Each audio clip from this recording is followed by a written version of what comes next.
Bismillahirrahmanirrahim. Today we are going to talk about the jaundice and the cholestasis. But before I really go into detail of the jaundice and cholestasis, I would love to mention a few terms related with the jaundice and the cholestasis. So let's start with the very basics. The content for this presentation is the basic terminology. After completing this presentation, you will be able to answer the introduction, the pathophysiology behind the jaundice and the cholestasis, and what are the causes of the jaundice and the cholestasis, and what are the clinical diagnosis and their differentiation, and then I will do a little bit summary of the this whole lecture.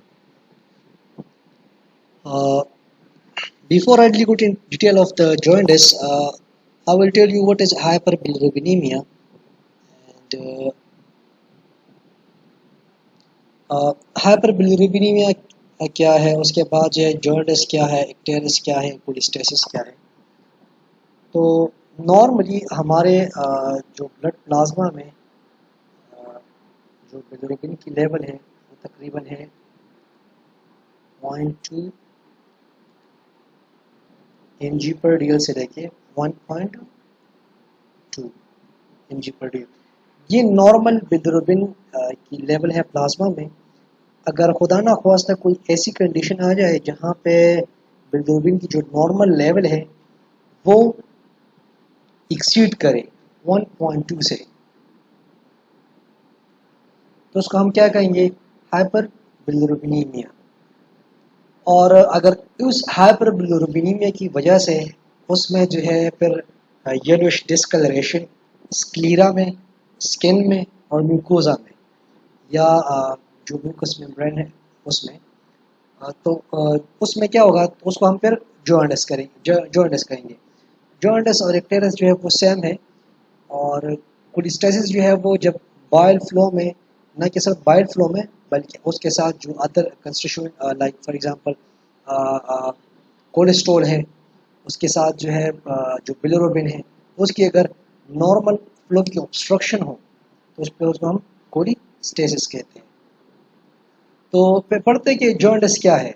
Jaundice is a yellowish discolouration of the skin, sclera and the mucous membranes due to the hyperbilirubinemia. अब मैंने कहा कि हाइपरबिलिरुबिनीमिया क्या है, जब normal level से आपके plasma में बिलिरुबिन की लेवल जो है वो एक्सीड करे in the deposition of the bile filament, so this is called jaundice. और इसकी जो क्लिनिकल साइंस है वो प्लाज्मा में जब बिलिरुबिन की लेवल जो है वो 3 mg पर डीएल से एक्सीड करे या यहाँ तक पहुँच जाए।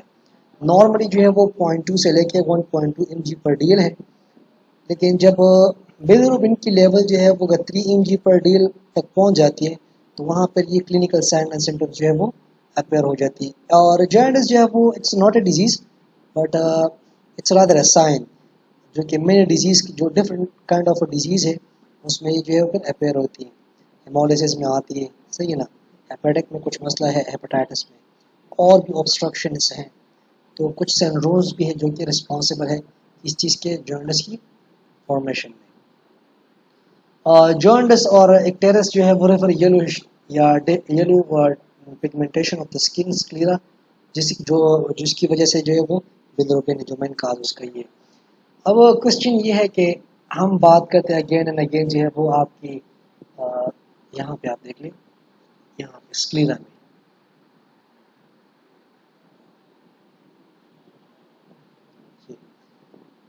स्क्लीरा जो है वो ये एक पार्ट है आई का, जो जो आप उसको सफेदी देख सकते हैं आई में। तो यहाँ पे इसकी येलोइश डिस्कलरेशन होती है। तो क्यों, इसकी दो वजह है। एक तो ये है सिंपली सी कि एक तो वाइट कलर है उस पर येलो जो है वो थोड़ा सा डोमिनेंट होता है। जब एक वाइट कलर पे आप जो है वो येलो उसको पेंट करते हैं तो फिर वो थोड़ा सा डोमिनेंट होता है। दूसरा ये है कि यहाँ पे आपके स्क्रीन में कुछ ऐसे प्रोटीन्स हैं, they love to bind bilirubin. तो इस बिलिरुबिन की वजह से येलोइश कलरेशन आ जाती है, डिस्कलरेशन आ जाती है। तो स्क्लीरा जो है वो जर्द होता है इस वजह से कि वहाँ पे क्या होता है कि एक तो ये कि एक कलर जो है वो डोमिनेंट है, दूसरा ये कि वहाँ पे ऐसी प्रोटीन है जो they love to bind the bilirubin, उस वजह से स्क्लीरा जो है वो येलोइश डिस्कलरेशन अपीयरेंस कर रहा होता है। बाकी जो है वो बिलिरुबिन जो है वो अगर आपके प्लाज्मा में बिलिरुबिन की लेवल जो है वो नॉर्मली इंक्रीज हो तो उसको हम हाइपर बिलिरुबिनीमिया कहते हैं। अगर 3 mg/day के जब वो पहुंच जाते हैं तो उसके बाद जो है फिर क्लिनिकली साइन एंड सिम्टम जो है वो अपेयर हो जाती है।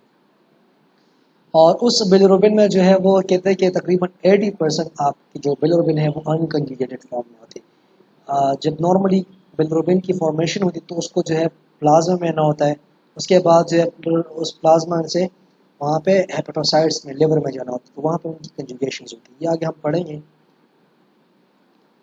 अच्छा, अब कोलेस्टेसिस जो है वो क्या है? Cholestasis defined as the systemic retention of not only bilirubin but also other solutes like, जो कि बाइल में डिमोनेट होते हैं, पर्टिकुलरली बाइल साल्ट्स की बात हो रही है और या कोलेस्ट्रॉल की बात होती है। जो नॉर्मल बाइल्स की जो मैं पैरामीटर्स की ड्रॉ करूँगा, जो 3 कंपोनेंट्स हैं मेनली, एक जो है वो बिलिरुबिन है, दूसरा जो है वो कोलेस्ट्रॉल है एंड थर्ड जो है वो बाइल साल्ट्स है। तो ये 3 मेन कंपोनेंट्स हैं बाइल के। सही है। अच्छा, अब पढ़ते हैं कि जो नॉर्मल फिजियोलॉजी है और किस तरह जो है वो नॉर्मली बिलिरुबिन की प्रोडक्शन होती है, उसके बाद जो है फिर ये किस तरह सर्कुलेशन में आता है, उसके बाद जो है फिर लिवर्स के साथ क्या कार्य होता है, उसकी कंजुगेशन होती है एक्सेट्रा, और उसके बाद जो है फिर इसकी एक्सक्रीशन किस तरह होती है, वो हम पढ़ेंगे आज की इस स्लाइड्स में। जी तो जो मेजर सोर्स है अनकंजुगेटेड बिलिरुबिन की, वो कहता है कि जो हेमोग्लोबिन की ब्रेकडाउन है, कैटाबॉलिज्म है, या ऐसी प्रोटीन की जो हीम कंटेनिंग प्रोटीन हो, लाइक मायोग्लोबिन है, साइटोक्रोम कंटेनिंग एंजाइम्स है, या इनफेक्टिव एरिथ्रोपोइसिस की वजह से जो आरबीसी की लाइसिस होती है, उसमें उसमें क्या क्या वहाँ पे बिलिरुबिन जो है वो इसकी प्रोडक्शन होती है। अच्छा, अब नॉर्मली होता है कि आरबीसी जो है वो अगर आप एडल्ट की बात करें तो वो बोन मैरो में इसकी प्रोडक्शन होती है और 120 डेज के बाद जो है उन्होंने डाई हो इसकी लाइसिस होनी होती है। तो फिर उसके बाद ये है कि एक 120 डेज जब उसकी ऑलमोस्ट तकरीबन वो पूरी हो रही होती है तो उसकी वहाँ पे उन आरबीसी की जो है वो प्लास्टिसिटी वो डिक्रीज होती है। तो जो नैरो कैपिलरीज है, लाइक लेवर में है, स्प्लीन में है, जिसको हम ग्रेवयार्ड ऑफ आरबीसी कहते हैं, या बोन मैरो में, तो वो वहाँ पे जाके फंस जाती है, क्योंकि वहाँ पे नॉर्मली जो आरबीसी नॉर्मल जो फ्रेश आरबीसी है उनके प्लास्टिसिटी जो है वो इंक्रीज होती है, तो उस वजह से वो नैरो कैपिलरीज में वो इजीली पास आउट हो सकती है। लेकिन जो मेच्योर हो होते हैं या जो है उसकी लाइफ स्पेन जो है वो ऑलमोस्ट तकरीबन ख़त्म हो रही होती है, तो वो उस नैरो कैपिलरीज में फंस जाती है। लाइक स्प्लिन में जो है वो कॉर्ड्स ऑफ बेल्ट्रॉन है, तो वहाँ पे क्या होता है कि वहाँ पे वो फंस जाती है और उसकी लाइफ स्टार्ट हो जाती है। तो एट दैट टाइम जो है वहाँ पे जो रेजिडेंट मैक्रोपेज है वो उसको इनगल्प करती है। तो उस इनगल्प की वजह से वहाँ पे जो नॉर्मल हेमोलिसिस है वो एक्स्ट्रा वास्कुलर है, नॉट कि इंट्रा वास्कुलर। सही है ना। अच्छा, आज का जो सेक्शन है वो हम बात करेंगे यहाँ पे कि बिलिरुबिन है, ये वाला एरिया, कि किस तरह जो है वो आरबीसी से बिलिरुबिन जो है वो रोज हो रही थी। ये आगे हम पढ़ेंगे। यहाँ पे आप देख लें, मैं इसको थोड़ा सा रिकेप कर देता हूँ। ये आरबीसी है,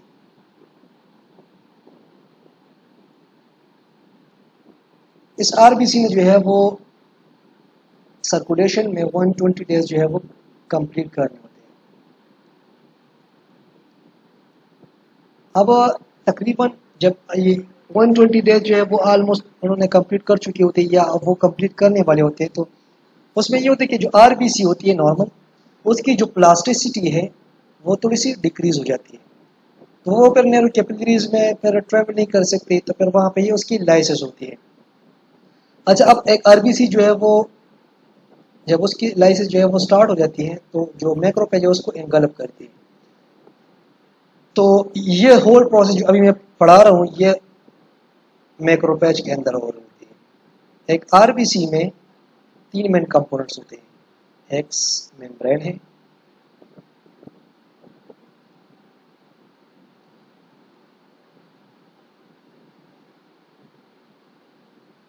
और एक साइटोसोल एक प्रोटीन है,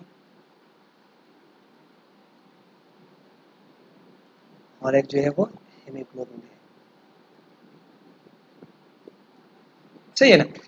तो अब जो मेम्ब्रेन है वो किस चीज़ से बना हुआ होता है, प्रोटीन और लिपिड से, लिपिड एंड प्रोटीन से।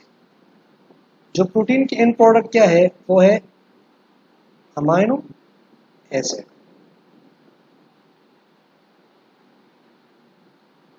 और जो लिपिड है उनकी फ्री फैटी एसिड है। और यहाँ पे साइटोसोलिक प्रोटीन अगेन, तो उसकी जो एंड प्रोडक्ट है वो भी अमाइनो एसिड है। अच्छा, अब रहते हैं हेमोग्लोबिन। हेमोग्लोबिन में जो है वो एक हीम है, 1 2 3 4,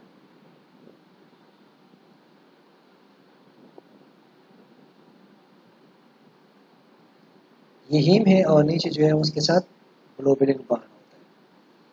अब इस वन रिंग को जो है वो फोर पायरीन रिंग कहते हैं, या नॉट पायरोल रिंग कहते हैं, दिस इज पायरोल रिंग। और इस जब ये चारों जो है वो कंबाइन होती हैं इसको हम प्रोटो पायरोल रिंग कहते हैं। अब इस जैसे जो है वो चार होने होते हैं, तो उस वजह से फिर जो है फिर हम इसको हीमोग्लोबिन कहते हैं। एक दो और साथ में इसके साथ दो होने चाहिए। अब यहाँ पे आप देख ले, जो ग्लोबुलिन है, दिस इज ग्लोबुलिन,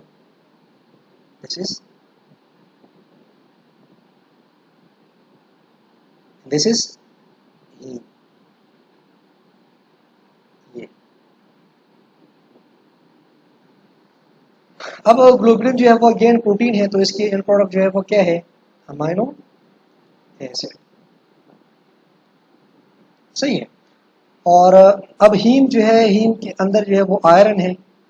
अब ये आयरन जो है वो जब रिलीज होगी यहाँ से, तो ये इंतहाई डेंजरस है फ्री फॉर्म में। तो इसके साथ जो है फिर क्या ऐड होगा, एपो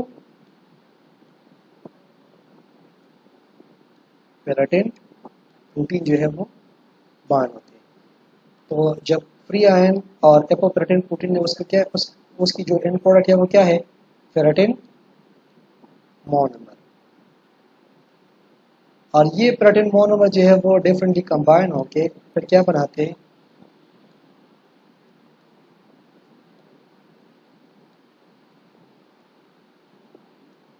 फेराटिन पॉलीमर। अच्छा, अब ये पेराटिन पॉलीमर जो है इसको हम क्या कहते हैं, हीमोसिड्रिन।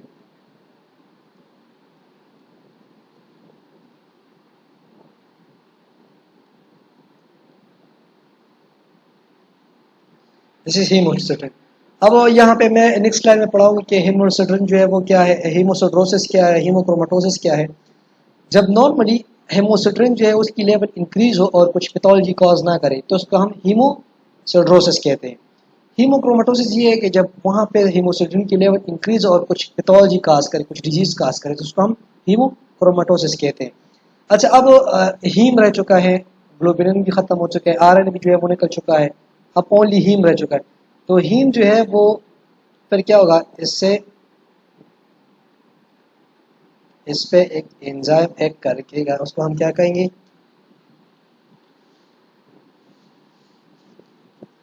Haem oxygenase. तो उसको इस किस चीज में कन्वर्ट करेगा, बिलिरुबिन में।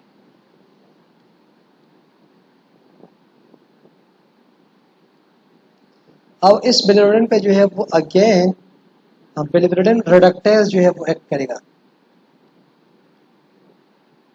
उसको अनकंजुगेटेड बिलिरुबिन में जो है वो कन्वर्ट करेगा। तो अच्छा, मैं इस चीज को थोड़ा सा रिकैप कर देता हूँ। ये एक नॉर्मल आरबीसी है जो स्पिन में फंस चुकी है और इसकी लाइसिस हो चुकी है यहाँ पे। तो एक जो है वो वहाँ पे क्या है कि एक ग्लोबुलिन है, ग्लोबुलिन जो है वो उसके एंड प्रोडक्ट क्या है, प्रोटीन है, उसके एंड प्रोडक्ट अमाइनो एसिड है। और जो फ्री फॉर्म में आयरन है, Fe2 फॉर्म में, यहाँ से जिस तरह मैंने कहा कि आयरन जो है वो निकल चुका है, वो ट्रांसपेरेंट, सही है ना। उसके बाद फेराटिन, इसमें ये जो एपोपेराटिन प्रोटीन है वो कंबाइन होकर प्रोटीन मोनोमर्स बनाते हैं, प्रोटीन मोनोमर्स जो है वो पॉलीमर्स बनाते हैं, उसको हम सिट्रिन कहते हैं, हीमोसिट्रिन कहते हैं। उसके बाद जो है जो हीम है वो कन्वर्ट होते हैं किस चीज़ में, वो इसने उन्होंने डाल रखा है कि बिलिरुबिन प्लस एल्ब्यूमिन। तो यहाँ पे ये होल प्रोसेस जो है वो मैंने आपको पढ़ाया कि किस तरह जो है वो हीम से बिलिरुबिन जो है वो उसकी फॉर्मेशन होती है। हीम जो है वो उस पर हीम ऑक्सीजनेज एंजाइम जो है वर्क करता है, उसको बिलिरुबिन में कन्वर्ट करते हैं। उसके बाद जो है वो बिलिरुबिन में कन्वर्ट होता है under the process of the bilirubin reductase.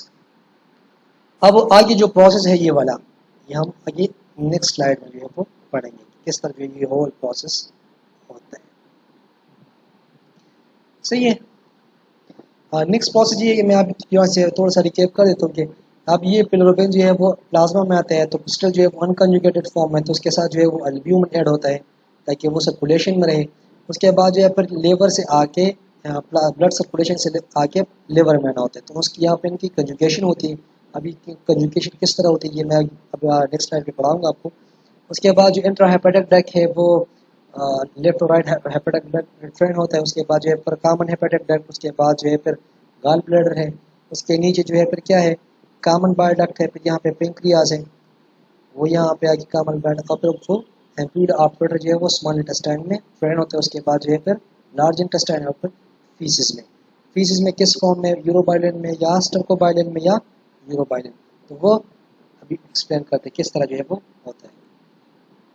अच्छा, फिर मैंने आपको कहा जो रिलेटेड टर्म्स है वो हीमोसिडरोसिस और हीमोक्रोमाटोसिस है। एक्चुअली ये एक आयरन ओवरलोडेड कंडीशन जिसमें आपकी बॉडी जो है वो टू मच स्टोर करता है आयरन को, और ये हमेशा जो है वो अमूमन जेनेटिक इफेक्ट की वजह से होता है, और it can cause serious damage to your body include your heart, liver, pancreas. आप इसको प्रिवेंट नहीं कर सकते but early diagnosis and treatment जो है उसको अवॉइड कर सकते हैं और स्लो और रिवर्स द ऑर्गन डैमेज, और उसकी प्रोग्नोसिस जो है वो अच्छी हो सकती है। अच्छा, अब यहाँ पे दिस इज स्प्लीन, ये स्प्लीन है।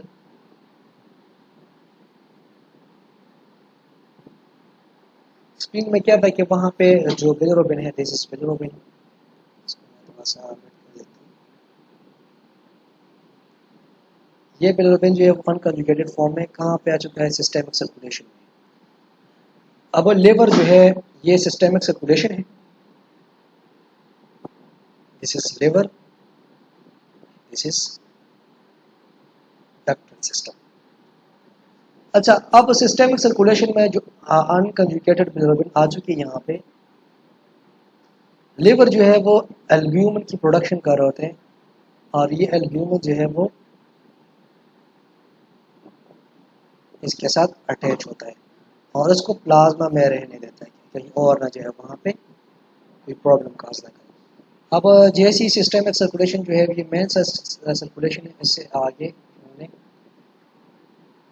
लेवर में ना होता है, यहाँ पे ये ट्रेवल करके यहाँ पे आएगा, सही है।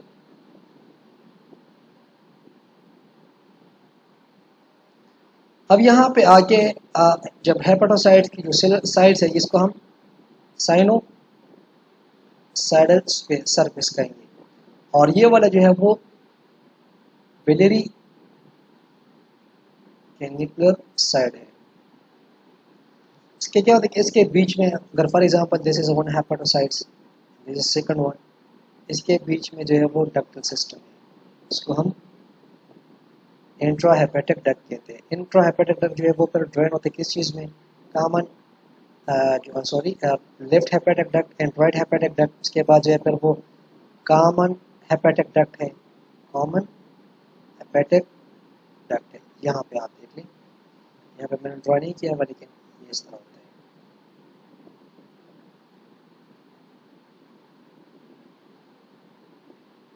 This is left side, this is right one.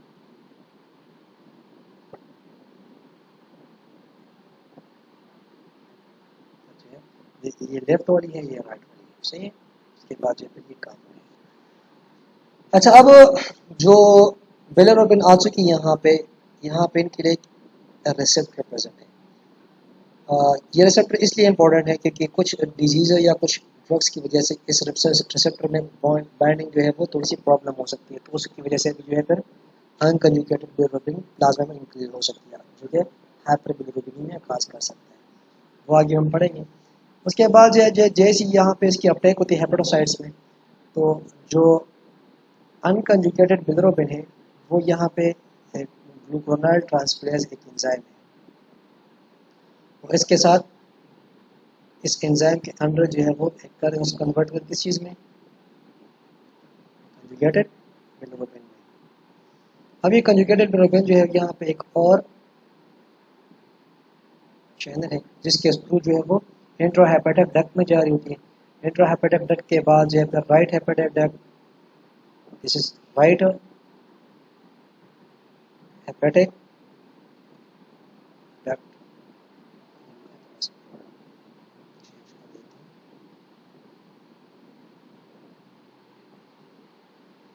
This is left hepatic duct, this is ये गॉल ब्लैडर है आपका,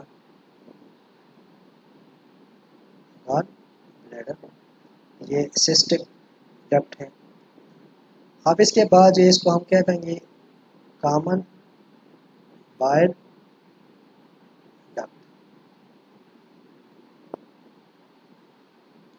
ये पेंक्रियाज है ज्वाइन करता है यहाँ पे आके। उसके बाद जो ये कॉमन बाइल डक्ट जो है वो एम्प्यूला ऑफ वाटर में कहाँ पे, स्मॉल इंटेस्टाइन ड्यूडेनम में वो ड्राइन होता है यहाँ पे। उसके बाद जो स्मॉल इंटेस्टाइन में क्या होता है, जो बिलिरुबिन है वो कंबाइन होती है, उसकी वो कौन सी फॉर्म में कन्वर्ट होते हैं वो हम पढ़ेंगे।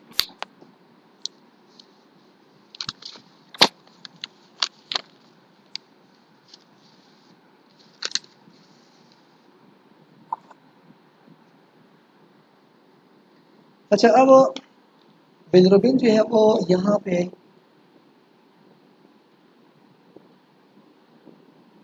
कंजुगेशन हो चुकी है, यहाँ पे आके इंट्राहेपेटिक डक्ट में फिर left and right hepatic duct, फिर उसके बाद जो है फिर कॉमन बाइल डक्ट। उसके बाद जो है जब जैसे ही ये स्मॉल इंटेस्टाइन में जो है वो आ चुकी है, आप उन्होंने क्या करना होता है कि वहाँ पे ये बिलिरुबिन जो है वो किस चीज़ में कन्वर्ट होते हैं, यूरोबाइलोजिन में। बिलिरुबिन जो है किस चीज़ में कन्वर्ट होता है, यूरोबाइलोजिन में। अब कुछ यूरोबाइलोजिन जो है वो फर्दर जो है वो आगे और चीज़ में कन्वर्ट होती है, लेकिन कुछ कुछ यूरोबाइलोजिन जो है वो अगेन प्लाज्मा में इसकी रीअपटेक हो जाती है। यूरोबाइलोजिन जो है कुछ जो है वो प्लाज्मा में इसकी रीअपटेक हो जाती है, और जो है वो आगे कन्वर्ट हो गई किस चीज़ में, स्टर्कोबाइलोजिन में, स्टर्कोबाइलोजिन में। अब फीसिस में जो है वो स्टर्कोबाइलोजिन जो है वो एक्सक्रीट होता है। आप फीसिस में जब आप देख लें तो वहाँ पे उनकी जो कलर डार्क कलर है वो किस वजह से है, वो स्टर्कोबाइलोजिन की वजह से। अब इस पे कुछ जो है वो लाइट आ जाती है और कुछ हीट की वजह से फिर ये स्टर्कोबाइलोजिन जो है वो स्टर्कोबाइलिन में कन्वर्ट होता है, किस चीज़ में, स्टर्कोबाइलिन में। तो वो स्टर्कोबाइलिन की वजह से क्या होता है कि उसकी कलर जो है और भी डार्क हो जाती है, सही है ना। अच्छा, अब पढ़ते हैं कि कौन कौन से ऐसे मैकेनिज्म्स हैं या डिजीज़ है जिसकी वजह से जॉन्डिस जो है वो कॉज हो सकती है। ये तो पैथोफिजियोलॉजी थी, अब जो है वो कौन कौन से काजेज हैं जिसकी वजह से जॉन्डिस जो है वो कॉज हो सकती है। तो एक तो ये है कि तीन तीन ऐसे काजेज है जिसकी वजह से जॉन्डिस, एक जो है वो प्री हेपेटिक है,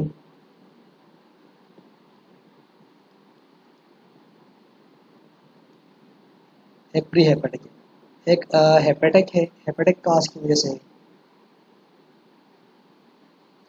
एक जो है वो पोस्ट हेपेटिक है।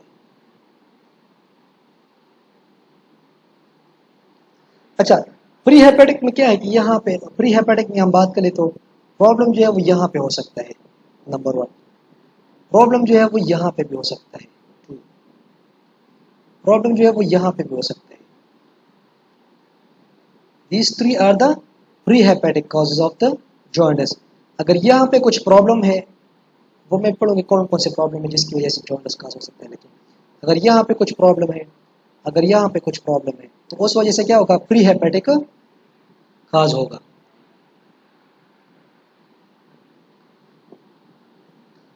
अच्छा, अब अगर यहाँ पे जीटी में ग्लूकोनाइल ट्रांसफेरेज में कुछ प्रॉब्लम है 4 नंबर पे, तो ये इंट्रा हेपेटिक प्रॉब्लम होगा।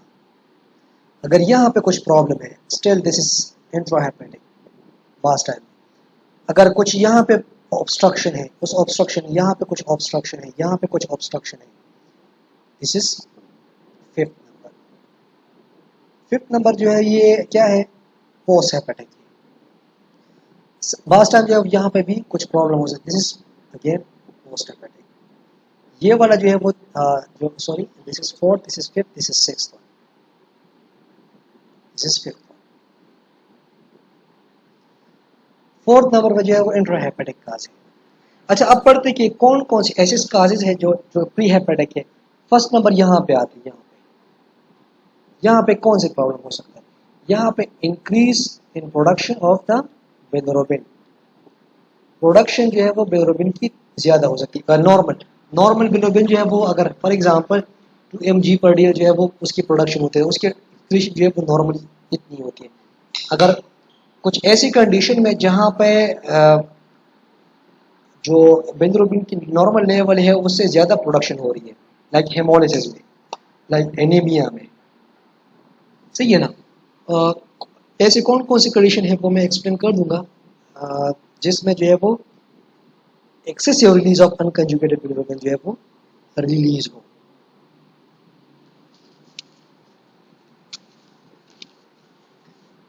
फर्स्ट वन अगर हम बात करें हेमाटोमा की,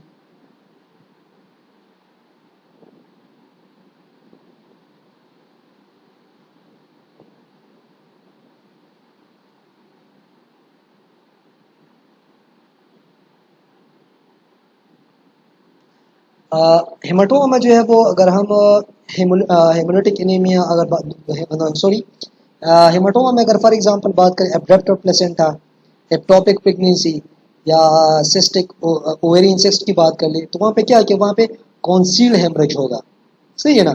एब्डक्टर प्लेसेंटा में होगी कि वहाँ अगर फॉर एग्जांपल ये एक यूट्रस की लाइनिंग है और ये प्लेसेंटा है, अगर यहाँ पे इसकी थोड़ी सी एब्रप्शन हो, डी अटैचमेंट, तो यहाँ पे आके आरबीसी अटैच हो, यहाँ पे जो आरबीसी है उसकी लाइसिस होती है, तो वो जो नागर मैक्रोफेज है उसकी लाइसिस कर रहे होते हैं और वहाँ पे जो बिलिरुबिन लेवल है वो इंक्रीज होता है। नॉर्मल में जो है वो एब्रप्ट प्लेसेंटा या सिस्टिक ओवेरियन सिस्ट जो है वो नहीं होता, या एक्टोपिक प्रेगनेंसी में तो ये तो नॉर्मल नहीं होता ना। तो उस कंडीशन में क्या होगा कि वहाँ पे हेमाटोमा की फॉर्मेशन हुई या हेमोलिसिस होगी। दूसरा ये कि अगर एनीमिया है, अगर हम बात करें पर्निशियस एनीमिया की, पर्निशियस एनीमिया में कि वहाँ पे इंट्रिंसिक फैक्टर जो है वो उसकी, दूसरी हम बात कर लेते हैं हेमाटोमा की बात जो है वो एनीमिया।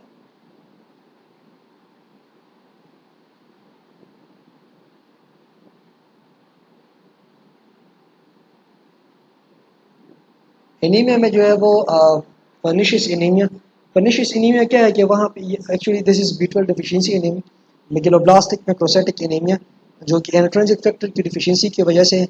और ये इंट्रिंसिक डिफिशियंसी किस वजह से है, this must be auto immune disease.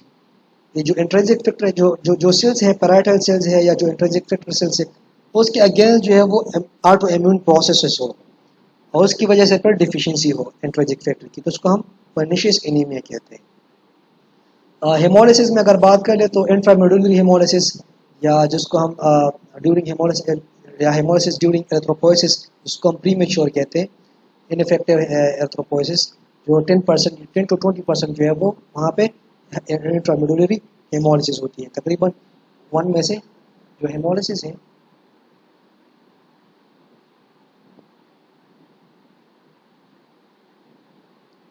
10 to 20% जो है इंट्रामेडुलरी हेमोलिसिस होती है ड्यूरिंग एरिथ्रोपोइसिस।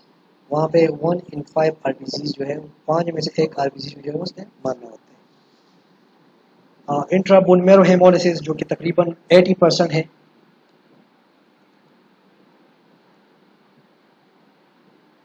4 and 5, 5 में से 4 यहाँ पे इसकी लाइसेंस होती है। या हेमोग्लोबिन एफ की अगर न्यू बॉर्न बेबीज़ में जो है वो स्लाइड ब्रेकडाउन होती है, उसकी फिजियोलॉजिकल जिसको हम कहते हैं, या इनफेक्टिव लाइसेंस जिसको हम थ्रू द हेपेटोसाइट्स कहते हैं, या ब्रीस्ट मिल्किंग जॉन्डिस को हम कहते हैं, ये एंजाइम ब्रेकडाउन करते हैं और ग्लूकोनाइड एंजाइम जो है वो उसकी वजह से जो है हेमोलिसिस होती है। अच्छा, अब जो दूसरी है वो अगर हम बात करें, यहाँ पे कुछ ऐसे ड्रग्स हैं जो इसकी बाइंडिंग में जो है थोड़ी सी प्रॉब्लम करती है। तो वो कौन से ड्रग्स हैं जो इसकी बाइंडिंग में प्रॉब्लम काज कर रही होती है? तो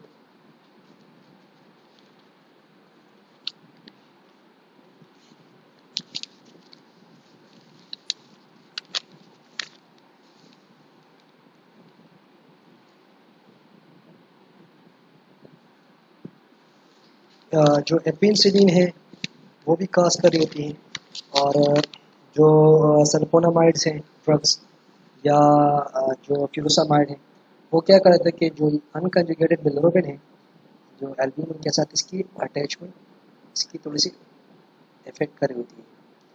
तो उसमें क्या है, पेनिसिलिन है, सल्फोनामाइड्स हैं, फ्यूरोसामाइड्स हैं, जो कि बिलिरुबिन बाइंडिंग प्रोटीन को इसकी इफेक्ट होता है, जो यूजुअली यूज होता है सल्फोनामाइड मेनिंजाइटिस के लिए। और थर्ड ये कि यहाँ पे भी थोड़े से ड्रग्स जो है वो काज कर होते हैं, इसके अटैचमेंट में कुछ प्रॉब्लम काज कर रही होती है, जिसका हम रेमपेसिलिन कहते हैं, एक एंटीबॉडी है रेमपेसिलिन, सही है ना। तो इसके अपटेक में जो है वो थोड़ा सा प्रॉब्लम काज कर रहे होते हैं। अब बात करें जीटी ग्लूकोनाइड ट्रांसफरेज की हम बात कर लेते हैं।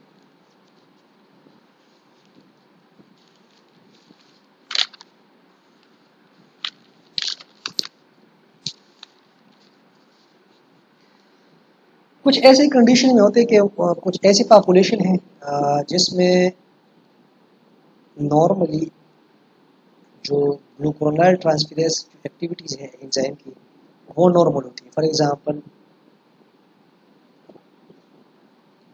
एक पॉपुलेशन जिसमें नॉर्मल एक्टिविटीज़ ग्लूकोनाइड ट्रांसफरेज की होती है, कुछ ऐसे कम पॉपुलेशन है जिसमें थोड़ी सी कम होती है, मॉडरेट, कुछ ऐसे है जिसमें और भी कम होती है इसकी एक्टिविटीज़, कुछ ऐसे पॉपुलेशन जिसमें माइल्ड जो है वो डिफिशियंसी हो ग्लूकोनाइड ट्रांसफरेज एक्टिविटीज़ में, तकरीबन 2 to 7%।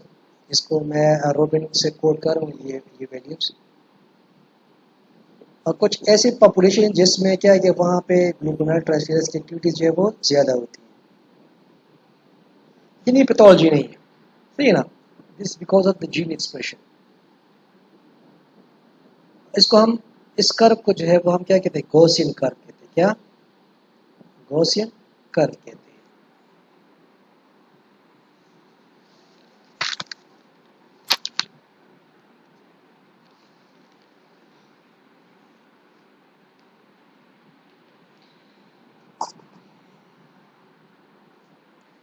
अच्छा, अब कुछ ऐसे पेशेंट्स होते हैं जिसमें माइल्ड डिफिशियंसी होती है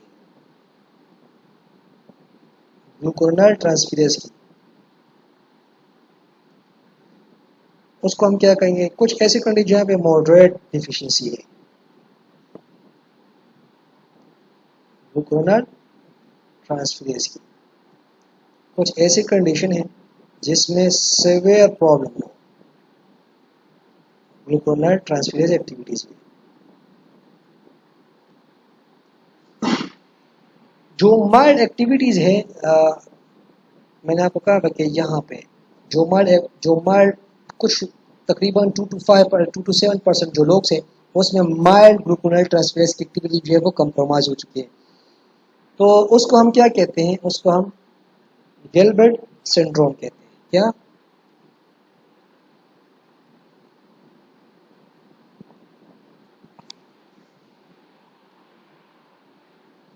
गिलबर्ट सिंड्रोम।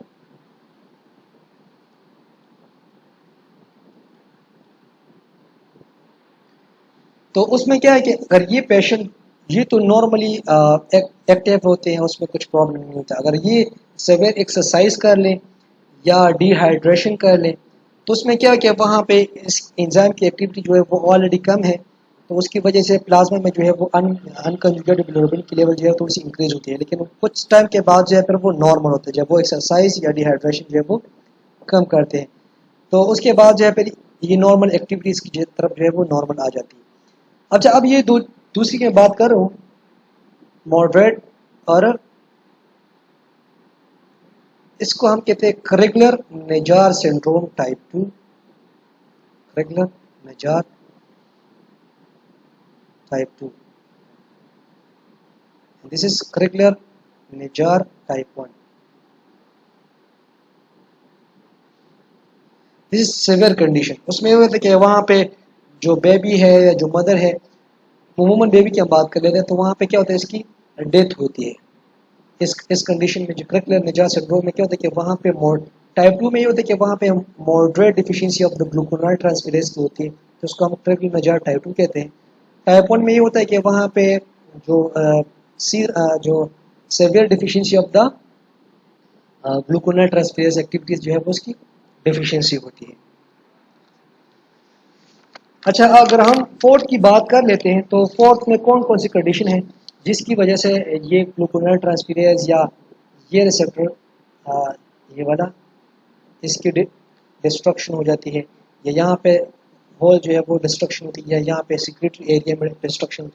तो एक है हेपेटाइटिस। हेपेटाइटिस में क्या होता है कि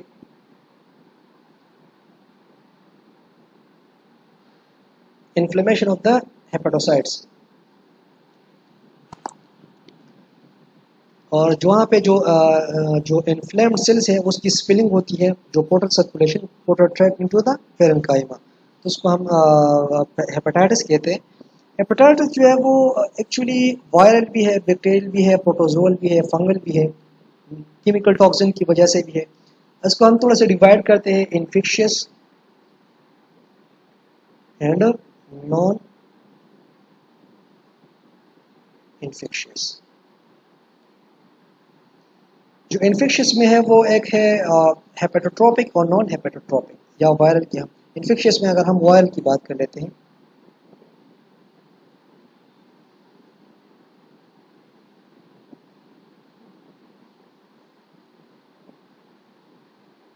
वायरल में फिर दो है, हेपेटोट्रोपिक, नॉन हेपेटोट्रोपिक। हेपेटोट्रोपिक ये कि जो होली सूली डायरेक्टली जो है वो रिलेटेड है लेवर के साथ, और नॉन हेपेटोट्रोपिक जो है वो लेवर के साथ डायरेक्टली अटैच नहीं है या रिलेटेड नहीं है। उस डिजीज़ की वजह से बाद में जो है फिर वो हेपेटाइटिस जो है वो काज हो सकती है। तो जो हेपेटोट्रोपिक है उसमें hepatitis A, B, C, delta and E, ये जो है वो इसमें आ सकती है।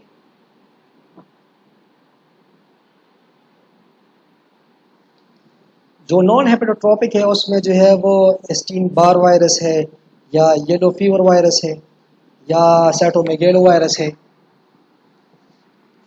उसमें क्या हो कि वहाँ पे ये होते हैं। बैक्टीरियल की अगर हम बात करें तो लेप्टोस्पाइर का एक्टोहेमरेजिका है, और अगर प्रोटोजोल की बात कर लेते हैं तो वहाँ पे अमीबा है, टॉक्सोप्लाज्मा गोंडी है।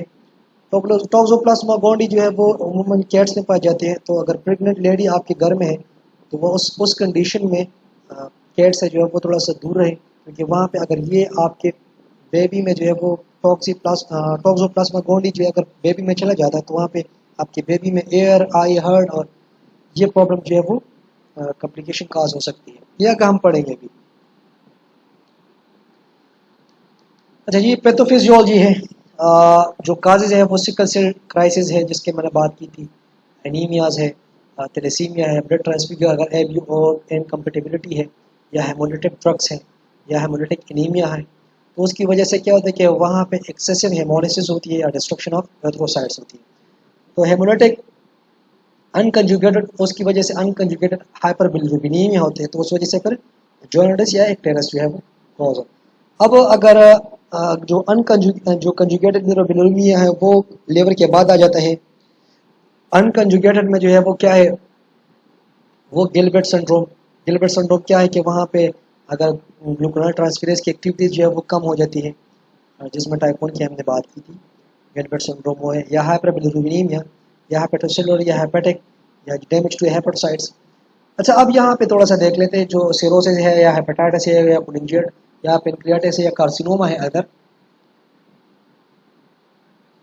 तो वहाँ पे क्या है कि वहाँ पे कंजुगेटेड हाइपर बिलिरुबिनीमिया ज़्यादा होती है, एंड्रोहेपेटिक।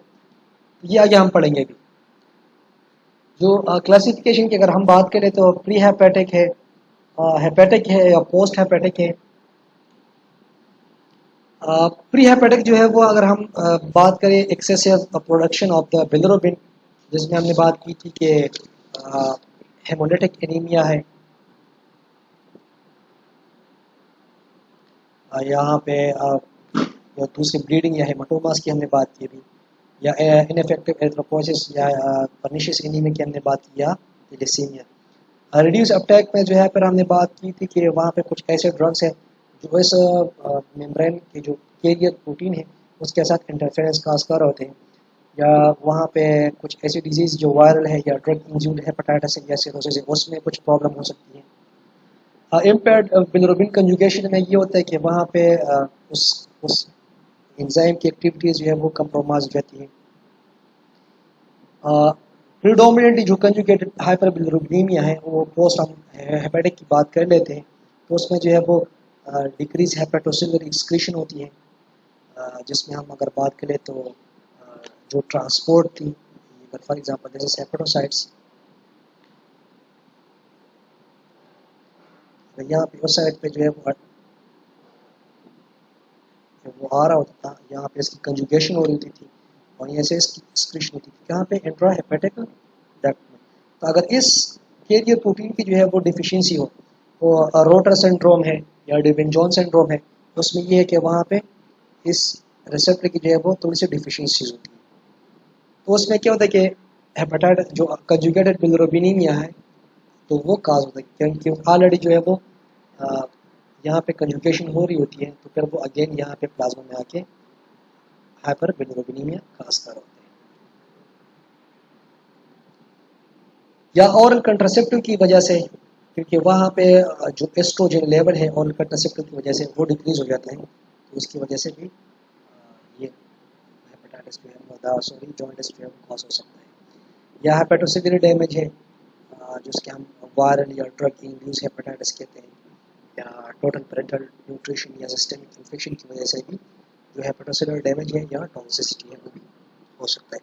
इम्पेयर्ड और इंट्रा या एक्स्ट्रा हेपेटिक बाइल फ्लो की आप बात कर लेते हैं, तो inflammatory destruction of the intra hepatic bile duct, जिसमें अगर हम प्राइमरी बाइलरी सिरोसिस की बात करें या कोलिंजाइटिस की बात कर लें या ग्राफ्ट वर्सेस होस्ट रिएक्शन की, अब ये अगेन मैं जो है वो एक एक को एक्सप्लेन कर दूंगा आगे, जस्ट मैं आपको थोड़ा सा इसकी ओवरव्यू कर देता हूँ। लिवर ट्रांसप्लांट में या हार्ट ट्रांसप्लांट में या किडनी ट्रांसप्लांट में या गैस्ट्रोन इवन कार्सिनोमा, पेंक्रियास कुछ ऐसे स्केरस है, तो वहाँ पे क्या होता है कि उसकी वजह से ऑब्स्ट्रक्शन होती है। या ये मैं पढ़ लेता हूँ।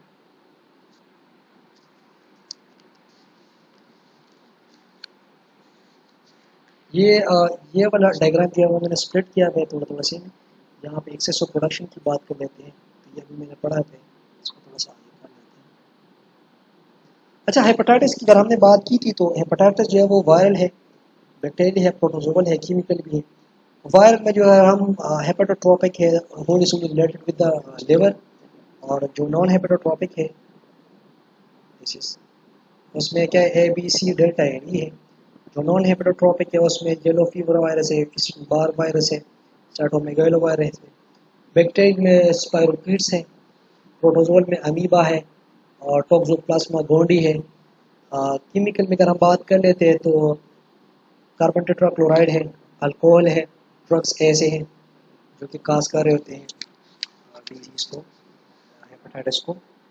और अगर हम बात करें तो ड्रग्स में हेलोथेन की बात कर लेते हैं, या अगर बात कर लेते हैं पैरास्टामोल टॉक्सिसिटी की बात कर लेते हैं।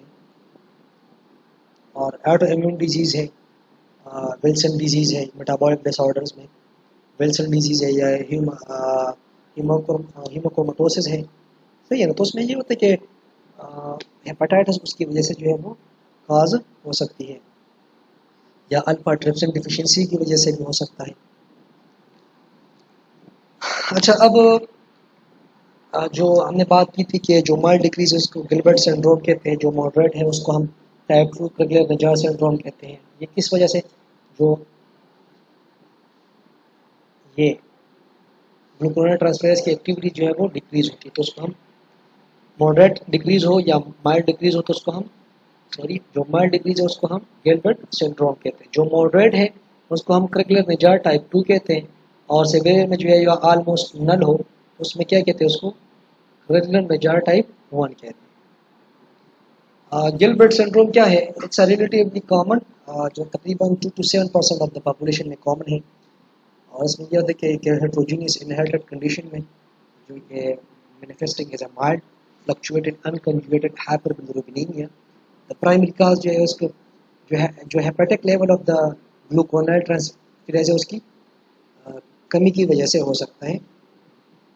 और अ, और ये जो हाइपरबिलिरुबिनीमिया है ये कोई मॉर्बिडिटी के साथ एसोसिएटेड नहीं है, क्योंकि अगर मैंने कहा हुआ था आपको कि अगर ये पेशेंट जो है वो सेवर डिहाइड्रेशन पे है या एक्सरसाइज पे है तो उस कंडीशन में ये हो सकता है कि उसकी जो प्लाज्मा लेवल की बिलिरुबिन है वो एक्सीड हो सकती है, उसके बाद जो है फिर ये अगेन नॉर्मल की तरफ आएगा।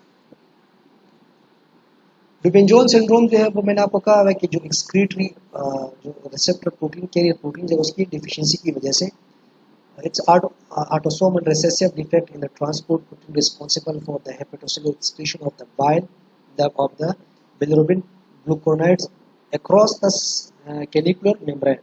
जो मैंने कहा हुआ था ना आपको, for example this is hepatocytes, यहाँ पे जो इस साइड पे जो मैंने कैरियर प्रोटीन का ड्रॉ किया हुआ था, यहाँ पे इंट्राहेपेटिक डक्ट है।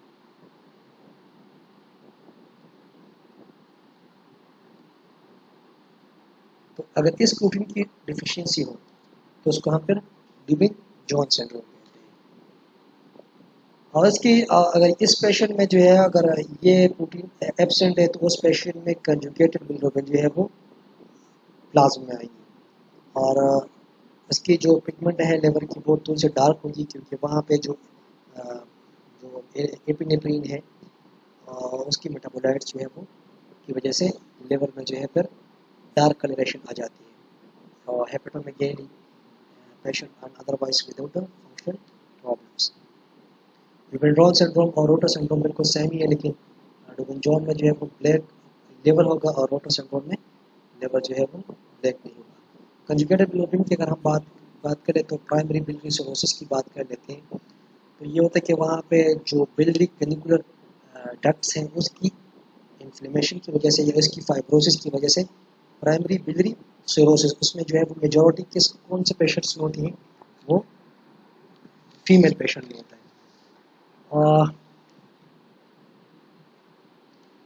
जो हार्ट इम्यून डिजीज़ होती हैं वो अगर हम फीमेल की बात कर लेते हैं तो फीमेल में ज़्यादा जो है वो हार्ट इम्यून डिजीज़ होती है, क्योंकि वहाँ पे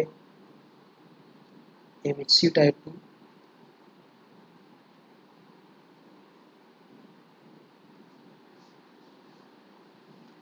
मॉलिक्यूल की वजह से फीमेल में ज़्यादा है। फीमेल मेल की वजह से जो हार्ट इम्यून डिजीज़ होती है वो MHC टाइप 1 है,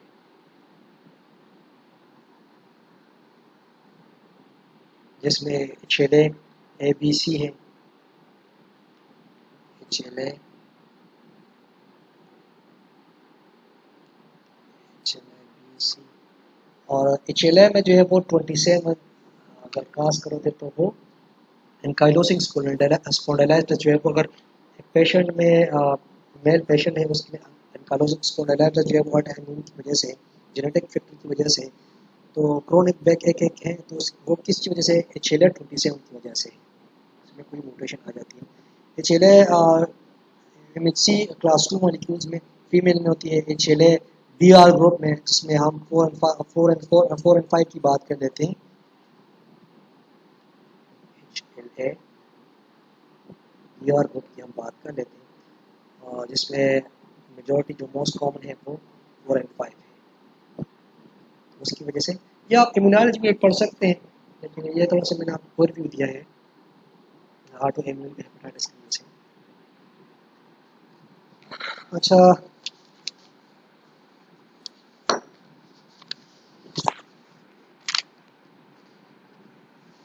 जो प्राइमरी बिलियरी सिरोसिस है वो मेजॉरिटी फीमेल में कॉमन होते हैं, और ये ऑटो इम्यून प्रोसेस होती है किसके अगेंस्ट, बाइलरी ड्रेनेज सिस्टम के अगेंस्ट जो है वो ऑटो इम्यून प्रोसेस होते हैं। उसके बाद जो है क्रोनिक इन्फ्लेमेशन होती है और वो फिर फाइब्रोटिक बन जाती है, उसकी वजह से फिर वो नेर हो जाती है, उसकी जो नॉर्मल फ्लो है वो कंप्रोमाइज हो जाती है। और जो और हम बात कर लेते हैं ग्राफ्ट वर्सेस होस्ट की बात कर लेते हैं, तो अगर कुछ ऐसे डिजीज़ में जहाँ पे लिवर ट्रांसप्लांट हो या किडनी ट्रांसप्लांट हो या हार्ट ट्रांसप्लांट हो या बोन मैरो ट्रांसप्लांट हो, उसमें ये होता है कि जो रेसिपेंट होते हैं वो इम्यूनो कंप्रोमाइज होता है और जो डोनर होता है वो इम्यूनो कंप्रोमाइज नहीं होता। तो उस वजह से जो है वो फिर वहाँ पे हेमोलिसिस होती है, उसकी वजह से फिर रिएक्शंस होती हैं और इनिशियल जो है उसकी फिर वजह से बिलिरुबिन की लेवल जो है वो नॉर्मली से ज़्यादा हो जाती है। उसके बाद जो है अगर हम ऑब्स्ट्रक्टिव जॉन्डिस की बात कर लेते हैं, तो मेलिग्नेंसीज जो है वो अगर आपके बाइल डक्ट में कुछ मेलिग्नेंसी है उसकी वजह से भी जो है वो ऑब्स्ट्रक्टिव जॉन्डिस जो है वो कॉज हो सकता है, या गाल स्टोन है, गाल स्टोन की वजह से, या कार्सिनोमा है, मेलिग्नेंसी की मैं बात की, या कुछ ऐसी स्केरस है, स्केरस लम्ब्रिकॉइड जो आपके स्मॉल इंटेस्टाइन से आके जो पेंक्रियाटिक डक्ट है, दिस इज पेंक्रियाटिक डक्ट, और वहाँ पे आके इसके साथ बाइंड होकर उसको फ्लो को ब्लॉक कर देता है। कौन सा, स्केरस लम्ब्रिकॉइड, इसकी वजह से जो है वो कभी ऑब्स्ट्रक्टिव जॉइंट हो सकता है, या कोलिडोपल सिस्ट है, एट्रीजिया है, उसमें भी जो है फिर ऑब्स्ट्रक्टिव जॉइंट हो सकता है।